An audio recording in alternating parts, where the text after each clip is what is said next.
When you ask what should characterize a Christian life, it should be, let me start this way, love for Christ. That's the most defining characteristic of a believer. I think about Jesus with Peter. After Peter had denied him 3 times and he was told to go to Galilee and wait for the Lord, and he's up there and the Lord hasn't shown up, so he decides to go back to his fishing career, and then the Lord shows up. You remember the story in John 21? And 3 times Jesus says this to Peter, do you love me? Do you love me? Do you love me? This is what characterizes a believer. Love for Christ. You can measure your own Christianity by what you love.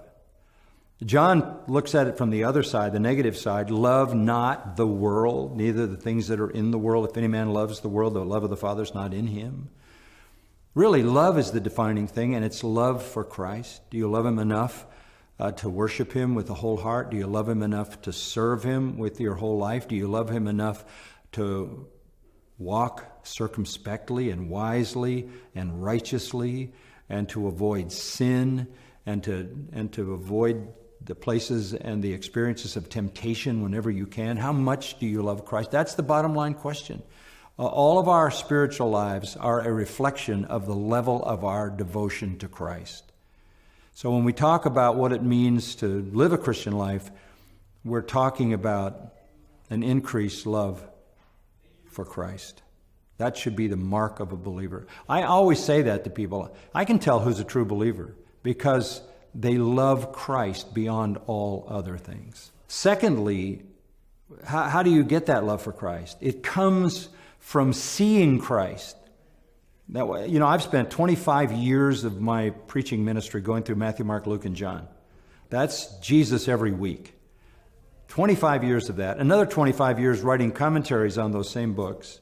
And then preaching through Hebrews. And then preaching through the book of Revelation, which is the glory of Christ. And that's how you grow to love Christ. You don't love him in a vacuum. You don't love him in ignorance. You don't love him sentimentally. You love him because you're just caught up in the wonder of his person. That's why there are 4 Gospels in the New Testament and not just one, so that we can come at the person of Jesus Christ through those 4 different perspectives, as if light were shining on a multifaceted diamond. So we have that love growing and developing as long as we're focusing on his glory in Scripture. And I think, too, it's important to know, if you see Christ in all his glory in the New Testament and you know what he looks like, you can then go to the Old and find him when he's there as well. And your life pursuit is just to know the glory of Christ. And then to love him more becomes the response.